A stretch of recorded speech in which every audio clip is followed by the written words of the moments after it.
I'm Darylyn Castillo, and I play Peggy Schuyler and Mariah Reynolds from Hamilton, the American Musical, and this episode of Ear Hustle contains very explicit language. Please be advised this may not be for every listener.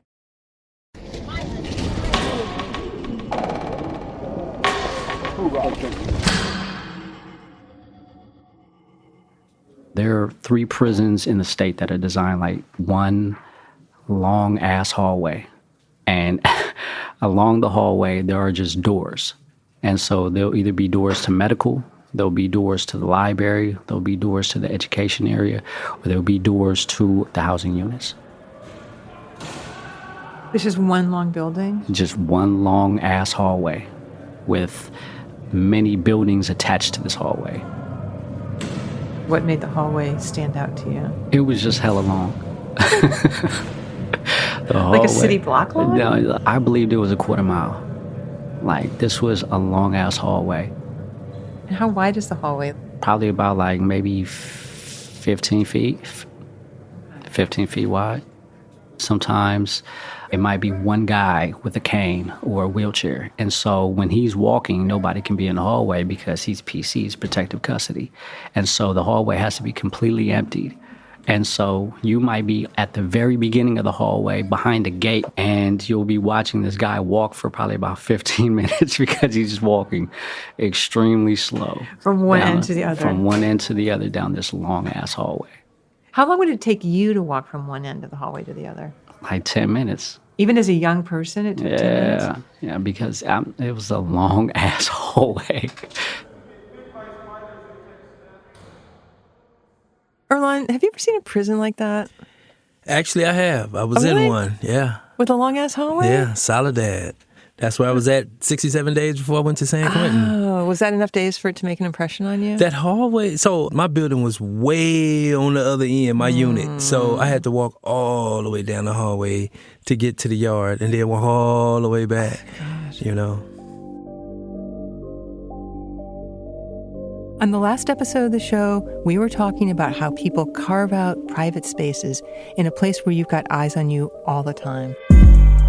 Erlon, I'm curious about those long-ass hallways that Daniel was talking about and how those kinds of spaces shape the experience of being in prison. Yep. Today we're zooming out and we're looking at hallways, yards, stairways, you know, the public spots where people hang out at, and how people adjust to those places. Or push back on them and turn them into something that they need. I'm Nigel Poor. And I'm Erlon Woods. This is Ear Hustle from PRX's Radiotopia.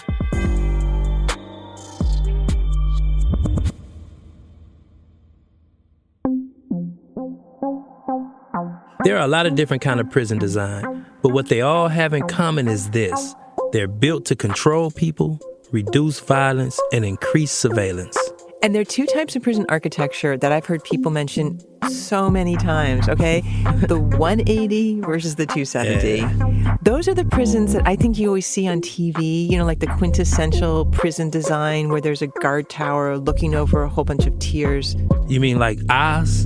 Exactly. It's like TV shorthand for a big, scary maximum security prison. And you know they're going to have like barbed wire coming in and out of focus and... You're going to hear that loud-ass alarm buzz, man. Oof, yeah. What's a 180 design? Can you describe it? So a 180 design is... It's going to be explanation after explanation, but it's kind of like a 270 cut in half. That's Daniel, a.k.a. the long-ass hallway dude. What's a 270 then? So a 270 design is like a horseshoe. So you have 5 buildings kind of lined up in the shape of a U. And the yard is kind of in front of those buildings. Now, but what's special about this horseshoe-shaped thing? What does it allow the prison to do? Surveil. Did you get the sense you were always being watched? Definitely, yeah. This is Tommy, another guy we know at San Quentin. And what did that do to you? I think it kind of like desensitized me a little bit because, for one, I'm somebody that doesn't really like all the attention on me. I've been in those 180s and 270s like Daniel and Tommy were talking about, and you never forget the feeling of being in those places. I mean, my first time in prison was in a 270, and then when I went back for the second term, it was another 270 design, and just seeing it, that shit depressed the fuck out of me. Seriously. Did it seem like you were right back in the same place? Yeah, like I never left. Oh, God. Yeah, I think it shows that the architecture is actually really successful. It's supposed to make you feel that way, like you're being contained and watched, and that nothing's going to change. Yeah, it's depressing, the same shit every day. When I went there, it felt like you had to have a survival mentality, a survival mode when you got there. Yeah. Even from the way the COs kind of handled you or treated you, it was as if they were operating fear-based as well. So when I see somebody always, watching me or something like that, I kind of don't really like that. So it made me more aggressive. Mm.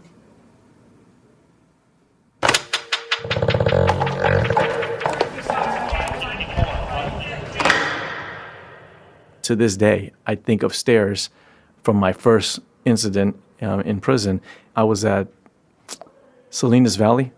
It was about 2003. I'm new to prison. I'm younger. I was about like 23 at the time. This is Tom, and this story is intriguing because it shows how a piece of architecture takes on new meaning after you've spent some time in prison.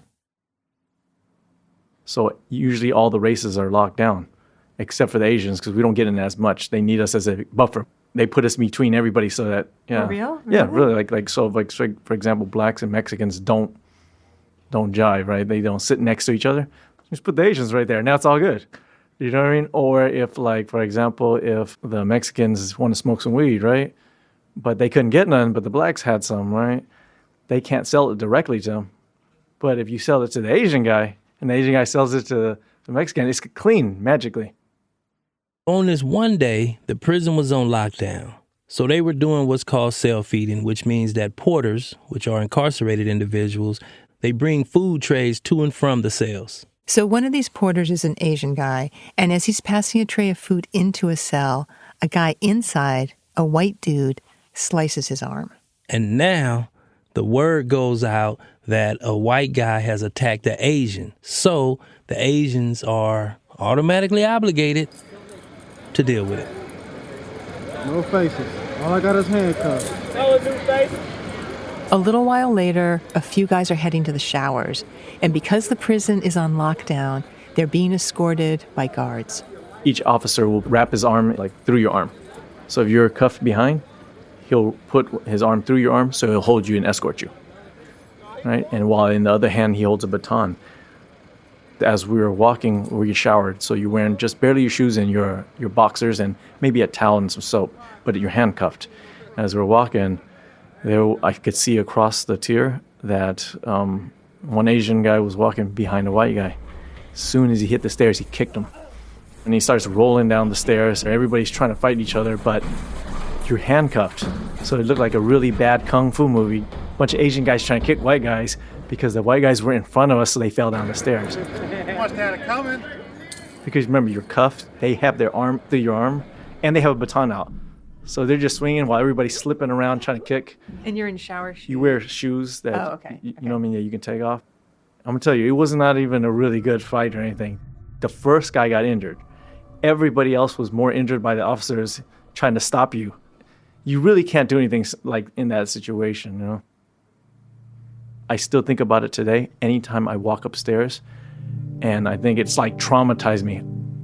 I'm afraid to stand too close when somebody's behind me, when I'm walking down the stairs. And being San Quentin, these stairs are steeper than any stairs I've ever seen. I always feel menacing. Like it's dark, there's no light, the stairs are slippery a little, they're dirty, and it's so cramped. So it makes me feel like even slightly claustrophobic. Did you have any feelings about stairs before you came to prison? No, they were just a place to get upstairs. I realized, man, okay, this is what prison's like. They hurt you anywhere that they can. And coming here, it changed my perspective even more. I go, dang, we're so tight. It's like a dungeon here. You know what? That's a good explanation. The staircase feels like I'm walking up like a little dungeon tower or something. Oh, totally. And the colors in there, it's hard to differentiate the stairs. Yes. Right? So when I go there, I have to hold on, and I don't want to hold on to the rail because I think it's probably really dirty. Yes. Do you have that same thought? Yes, I don't touch the rails, but I put my arms out in case I fall. It's strange. I look like a really weird rabbit. I'm walking like this. And are you worried somebody's going to push you or make... I'm always worried about that since that situation. What tier are you on? I'm on the 5th. Oh my God. So I'm on the same tier as Rasan. I feel like every time you go up, you run out of breath. Yeah, You know, it's like you're climbing a mountain or something. definitely. If you walk 2 steps at a time, Yeah. then you walk less steps. Yeah. Half the steps. You cut the steps in half. I guess if you're Well, like... look how long his yeah, legs are. you're a taller guy, though, you know? For 2 steps, you're like one for... All I everyone hear is else. excuses right now. Okay, yeah.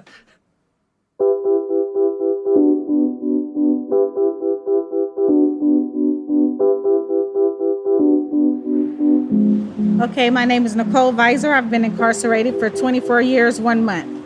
Have you noticed that there's no stairs here? There's stairs in the backyard. But not many, right? No, not many. In the last episode, we talked about how women at the California Institution for Women, or CIW, the women's prison outside of LA, well, how they don't have pockets. And guess what else they don't have?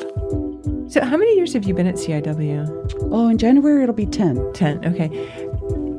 When did you notice that there were no stairs here?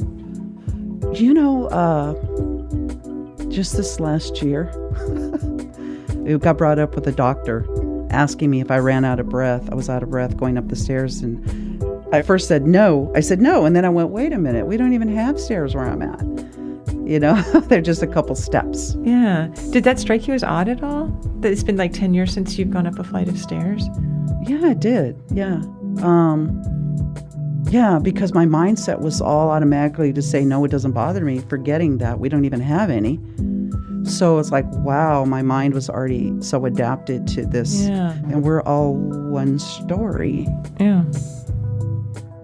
So, CIW is all flat. And San Quentin is a totally different design. There are stairs everywhere, inside and out. And hills, too. So there are a bunch of places where you can kind of stand and get like a sort of a sweeping view of the entire prison. It's not quite a bird's eye view, but you know what I mean? It's kind of like that. No, definitely.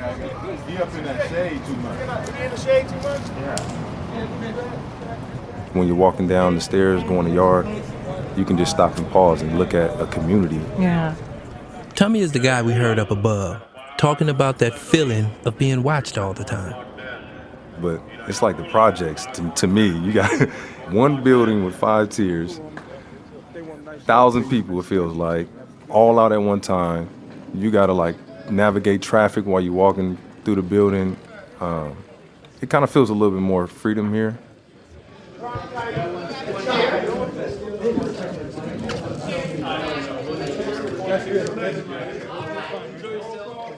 I've been incarcerated now for about 12 years.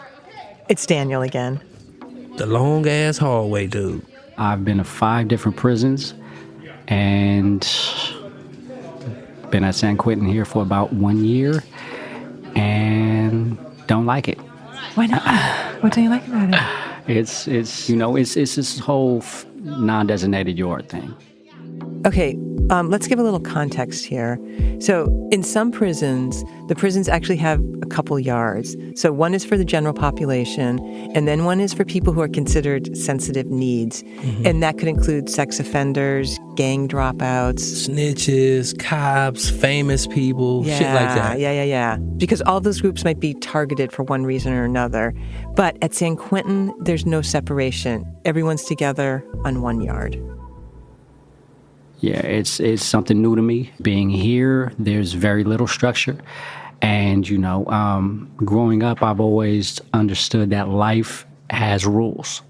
And if you don't follow those rules, it can make it very hard on your life. And so with no rules being here, with the different factions of individuals, whether they're drug addicts, EOP, which is, those are extended outpatients. Those are individuals who have psychological issues. You got guys who are child molesters, rapists, and they feel as if they can do whatever, whenever, because nobody's kind of regulating the rules. And so that makes it kind of difficult for me to kind of like be social, because I'm not really sure who I'm talking to. And I get uncomfortable when I don't know who I'm talking to, because I don't know what type of individual you are. And when I don't know what type of individual you are, kind of be deemed as a threat. Interesting. So the rules you're talking about, I believe, are sort of politics. Yes, the politics. Yeah. So they're not the rules of the prison; they're the rules of the guys. Yeah. So this really bothers you. Yeah. Do you think the structure and the politics actually offered privacy? Yeah. I mean, to a certain extent, they allowed for you to live decently. Can you describe what that decent life was? Yeah, more structured, opposed to like what they have here, which is not structured whatsoever. There is very little structure, and so there's very little decency. People just do as they please, as if it's okay, with no repercussions. You were saying you knew what to expect. Mm-hmm. So there were rules, and so you knew what rules to follow. And if you followed those rules, you could expect certain things to happen. And if you didn't, then maybe that's when unpredictable things would happen. Order. So order. Yeah. Order. Maybe instead of decent, it gave life order. Whether it's a good order or not, right. It was like in a place that's really unpredictable, there was something to count on. Absolutely. There's a saying that we have in prison, you know what you got coming. And so you know that you're going to be in a cell. You know that you're going to have this much laundry, or that you're going to have sheets and a blanket. You know that you're going to have 3 meals a day. That is order. You know that you're going to be able to go to the yard at a certain time of day, that you're going to be able to go and use the phone at a certain time of day. That's that kind of order. Mm-hmm. When it comes to the opposite end of that lack of order, when we have these politics at certain places, and now you come to a non-designated yard and you no longer have these politics, then that order kind of goes out the door. It seems to me that that's a kind of architecture in a way. It creates a structure for you to live in. It's almost like it creates this house around you, and you described it as as living decently. Mm-hmm. So it's those rules that are like the walls somehow that gave you some privacy. Does that make sense to you to think of it in terms of architecture? Yeah. I know Daniel feels like there's no social structure at San Quentin, but I think a lot of guys would say there definitely is one. More about that after the break.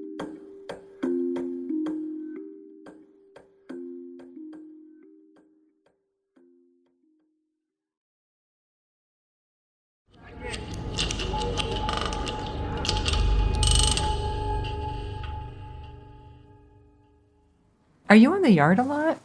Not a lot, no. No. I feel like I've never seen you, but then I realize you haven't been here that long. Well, if I am, there's San Quentin is kind of segregated. So you just have to look where the Asians are. Here's Tom, the guy that told that story about the fight on the stairs. And I know we've been talking about physical architecture, stairs and so on, but what he's talking about is a kind of architecture too, a social architecture. Where are the Asians on the... I don't even know where their area is. Okay, do you know where the blacks are? Well, they're in a lot of places. Okay, this sounds so racist. They're at the basketball court. Okay? Yeah, I know. It's true, though. So it sounds hella racist, okay, but it's serious. They have all the tables. The benches. Yeah, they're by the tables right by the basketball court. Yeah. That's the black area. Right. And then the middle section is where the officer sits. Yes. Right there's the gay table. Yes. Is that what it's called? The gay guys, right? And then the guys who play Dungeons and Dragons. Yep. The L7s? Right next to the tennis court. So you're near the tennis court, and then past where the nerds Asians are past them. I didn't call them nerds. I said the guys who play Dungeons and Dragons. I want to point that out. She said the nerds. Only because we've interviewed them. They identify as nerds. Wait, where are the white guys? They're next to the Asians. Right behind Asians. Okay. But they don't have a court. They got the tennis court.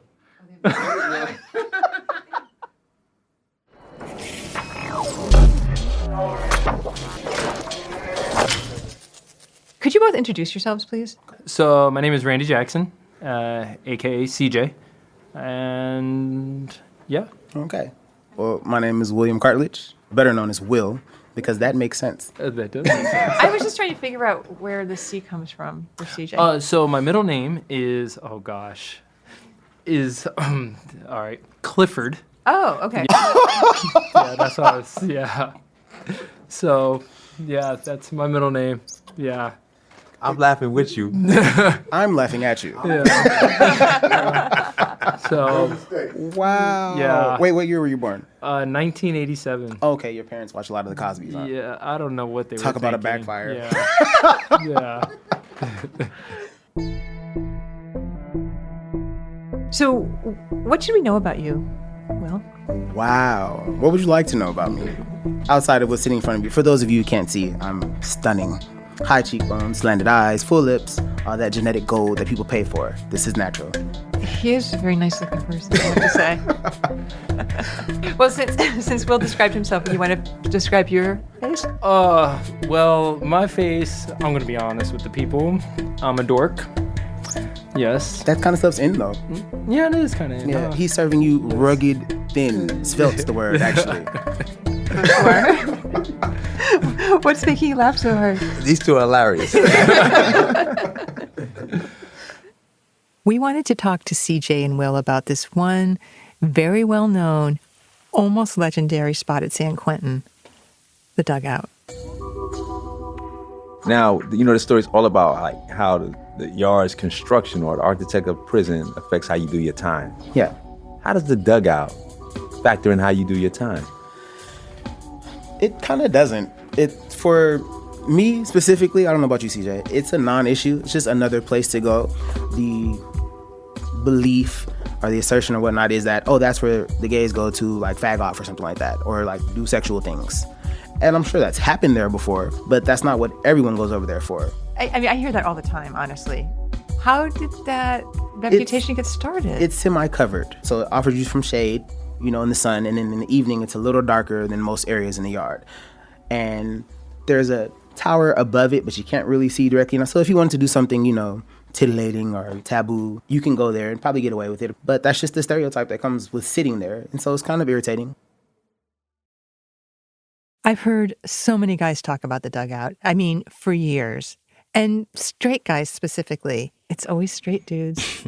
They are freaking fascinated by it. And to me, it really speaks to the homophobia that you are constantly running into, or I am constantly running to in prison.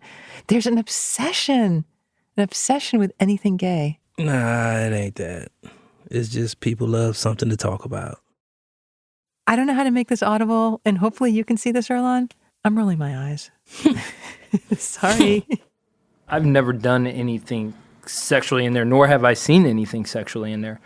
But I know that has been a place where I can go and have a real conversation with friends. There's been a couple of conversations that we've had in there, and they've been serious conversations just about life and about getting my life together, what direction do I want to move in life and things like that. So it's a really cool place to reflect. So I've never really seen it as a sexual place, even though I've heard the rumors about it. I think that says more about the other people than it does kind of about us. Specific when it comes to anything gay, it's like this super fear that people have, and I think that's strange to me. Dudes that I've come to know that are actually straight don't really care. They're comfortable with themselves. There's this assumption that, oh, you're gay, so you must want me. Are you serious? It's offensive. But I'm going to say this too, right? Like, when I want to talk to somebody, I walk laps. That's the usual San Quentin thing, right? That's an option. We walk laps. I've never had a place to go sit, to go talk to somebody. And so I'm jealous. You guys get to have sex in prison. You guys you took the dugout. I mean, damn, can I have something? Well, hold on. Wait. No, let me get this You got that one? Okay. We'll gloss over the whole you guys thing. No one took the dugout. If anything, you people, you guys have seeded it because of your preconceived notions, whether they have some basis in reality or not. Like, oh, that's where they do this, so we're going to stay away. Well, you're bad. You have one less. You've limited yourself. Why do you want to live with limitations? You're already in prison. You already get locked up every day. They ring a bell and you go here and they tell you to bzzz, you got to sit down and do this and that. So why further limit yourself based off of things that don't matter? But are you saying anyone can go there? Anyone absolutely can. It's just that most people, for good or for bad, have the mind frame that our dear New York here has. I'm like, oh, that's a gay area and that's where they do things, so I'm not going to go over there. And that's more about not wanting someone else to think something of you. Okay, so there's all this, to me, tedious gossip and kind of titillation about what's happening down at the dugout. But really what's going on down there is something that's actually way more universal. It's about having this place that's just kind of private and where you can kick back and relax a little bit. What about the architecture of that place encourages, it sounds like emotional intimacy more than physical intimacy? It's out in the open, but it is apart. So what this place sounds like, it's a place out in a public space where you can get some sense of privacy. And privacy makes you feel safe, it makes you feel emotionally open, makes you feel connected to the people that are there. So to me, what you're describing is a safe place to be, and in a place that isn't always safe. You're absolutely right, yeah.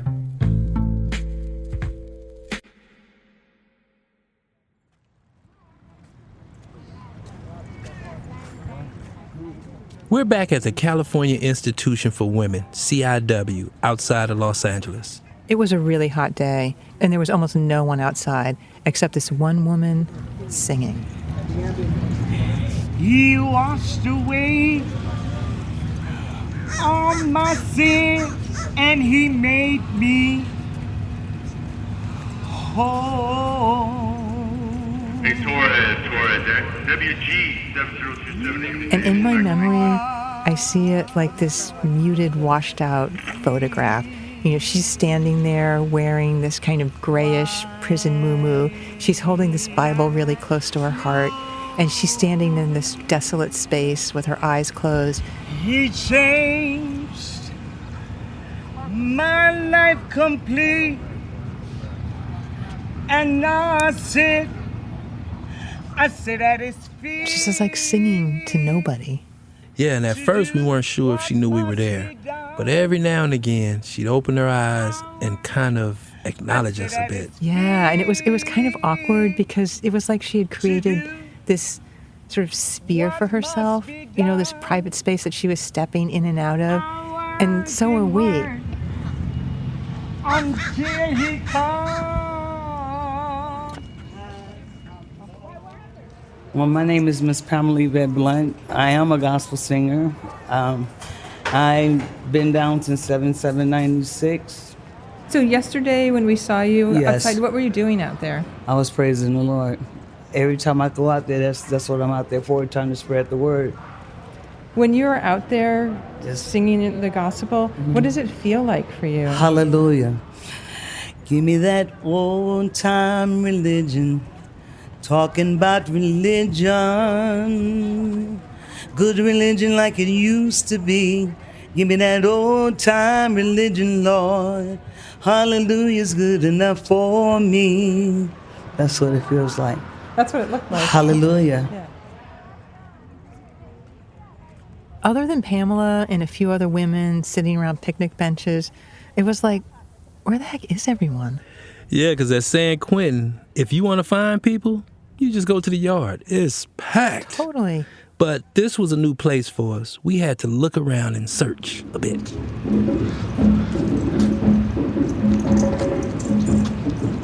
CIW is laid out a bit like a community college, like a bunch of one-story buildings connected by paths. We headed to an area off to the side of the prison that has some brownish beige trailer buildings. Well, thank you. Oh, hey, Katie. You walk in, and there was this narrow hallway, and then they had offices on the outside, if I can remember it correctly. Yeah, exactly. And inside one of those rooms was a group of women. All right, let's do it. They were part of a creative writing group called Poetic Justice. I have hope. I have hope. I have the power to change my world. I have the power to change my world. Yeah, and they were doing this affirmation type thing. I have a voice.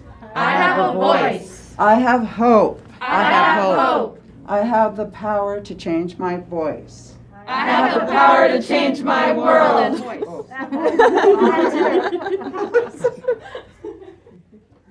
And down, really lift that inside leg here. Let's do it. A few doors down, we found another group of women getting some exercise in. You're 9, 8. Use your chairs. There are about 6 of them, maybe, in their late 60s, early 70s. A couple of them had walkers, but they were all watching this video with this pretty hunky guy doing leg lifts. 5, 4, good work. 3, almost there. 2. This is the senior center. 1, excellent job. Let's switch to the other side. There were bookshelves with books and carpet on the floor. There was nothing about it that looked like prison. And there were plants, and I think they were real. And they had about 10 of these little funny bikes. Not really bikes. They were actually just pedals, like one under each chair. So we sat down and started talking with a woman named Christine. What are we doing right now? We're having a conversation, and we're using these things. I think on TV they're called QBs or something like that. Anyway, pedaling. Pedaling. Pedaling. I don't know what they're called, and I saw them for the first time about a week ago, and I was laughing because it didn't seem like a good workout. But I'm wrong. I'm wrong. It's actually a workout. Yes. There are called fit desks, under desk ellipticals. Yeah. So it's like we're riding a bike, but our butts are not moving. It's like a workout from your knee down. You can read, you can have a conversation or whatever, and you can be moving in some way so that you don't get one of those things that you get, blood clots in your legs. Yeah. Right. Good right. circulation. Yeah. Do you ever get out of breath doing it? I walk a lot every day, so I have pretty good breath. But I'm getting a little out of breath right now since I'm talking at the same time, yeah.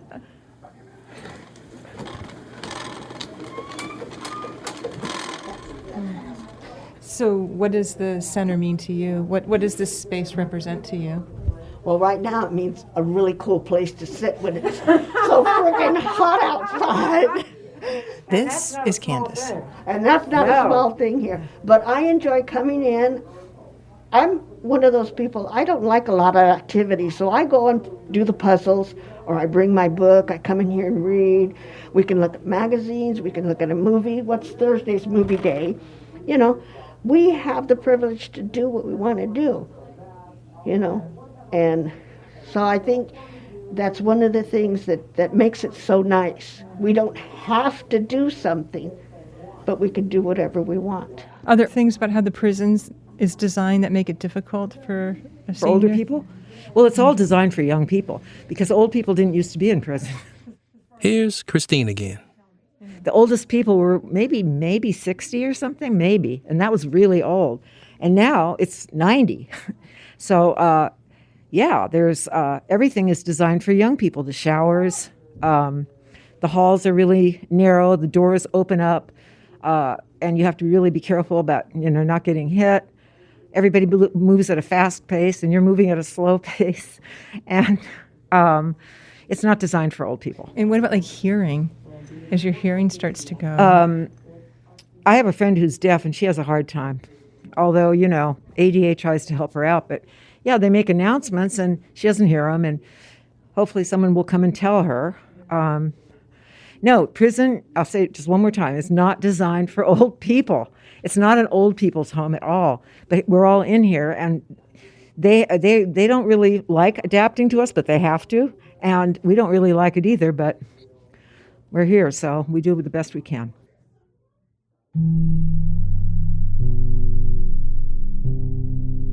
It was moving to see women making space to experience some freedom or comfort, and I admire the way that people can sometimes will into existence the thing that they need. Yeah, but there's only so much you can do, I mean, at the end of the day, it is prison. I went to grief group for months and months and months because I was grieving my freedom. And I got to the point where, it's just like a death. That was a death to me. So I had to really adjust my mental capabilities to live like that and not be totally crawling like a worm on the ground, because I'm not going to be here forever. I've never heard about a grief group, but that makes a lot of sense to me. I think anybody that first comes to prison should take grief group, because you are at a loss. You lose your freedom, you lose your family connection right there. You know, maybe children, maybe a husband.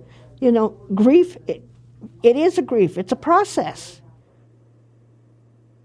When Candace mentioned this idea of grief, of course she's talking about grieving the loss of family and grieving freedom. Right. But I think there's also another kind of grief. You know, we've been talking about the physical spaces, about the hallways, the stairs, and the yards. And I imagine that those are also a reminder of that loss. And it's a kind of grief for the associations and connections that you had with the outside world, that those spaces, you know, remind you of. Mm-hmm.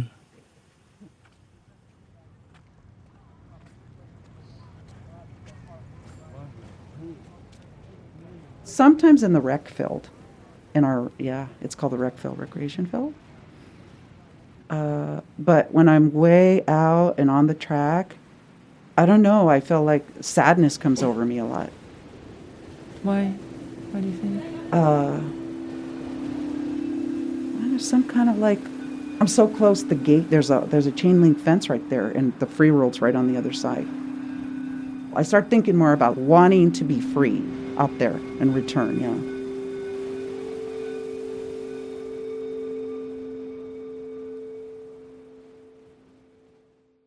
Thanks, Catherine. Can't wait to see you on the other side of that fence.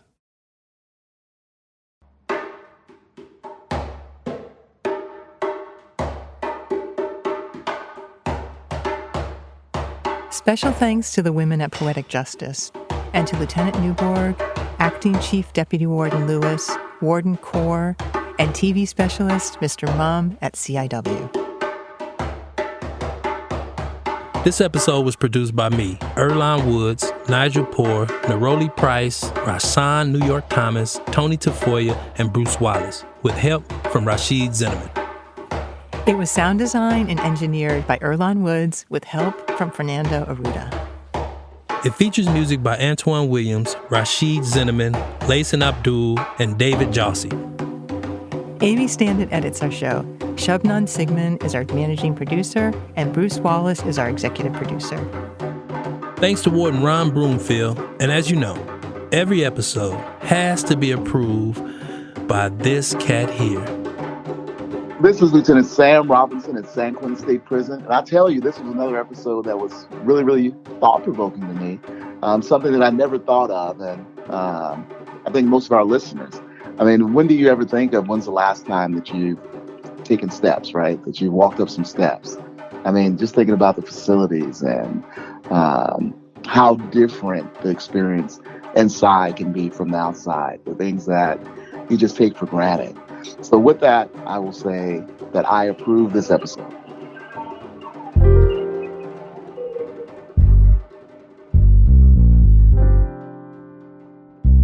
This episode was made possible by the Just Trust, working to amplify voices, vision, and power of communities that are transforming the justice system.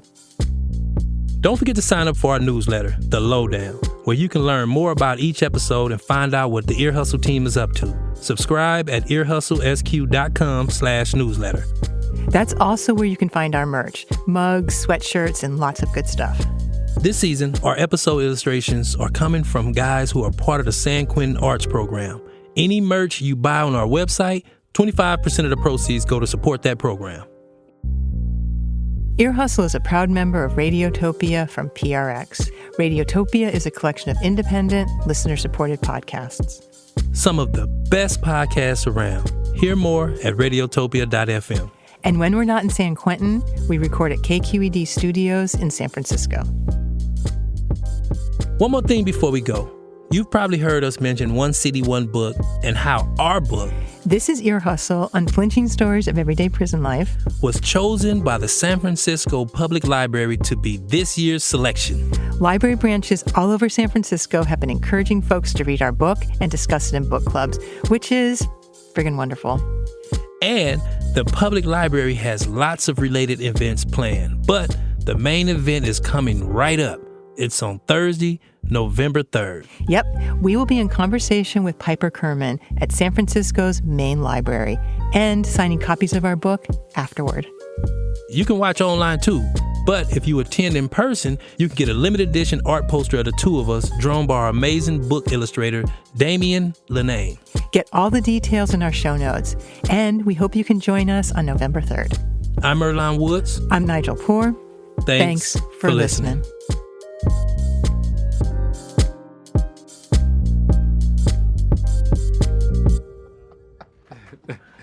Don't trip. My middle name's Deshaun. It's very ethnic sounding. Right? I would definitely go with Deshaun. Really? Any day of the week, yes. I think William sounds very like white bread. You'd be like, oh, he sounds responsible. Yeah. Then I pop up like, hi, about that credit card. About that. Anyway.